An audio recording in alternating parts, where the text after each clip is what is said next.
Hi friends, কেমন আছো তোমরা সবাই? তো আজ আমরা বানাবো ইলিশ ভাপা। তার জন্য প্রথমেই বেটে রাখা সর্ষে পোস্ত 2 চামচ দিয়ে দিলাম। এবার নারকেল, কাজু এবং কিশমিশ একসাথে পেস্ট করে রেখেছিলাম, সেটাও 2 চামচ মতো দিলাম।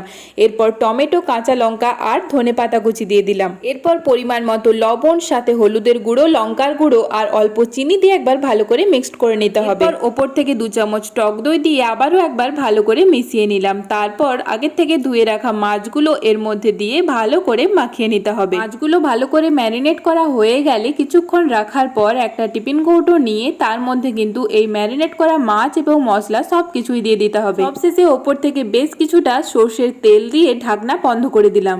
এবার একটা কড়াই বসিয়ে তার মধ্যে অল্প জল দিয়ে টিফিন কৌটোটা কড়ার মধ্যে বসানোর পর ঢাকা দিয়ে 20 থেকে 25 মিনিটের মতো রাখলেই কিন্তু আমাদের ইলিশ ভাপা একদম রেডি হয়ে যাবে। তো তোমরাও অবশ্যই বাড়িতে একবার ট্রাই করে দেখো। ভালো লাগলে চ্যানেল সাবস্ক্রাইব করে দিও। Bye bye.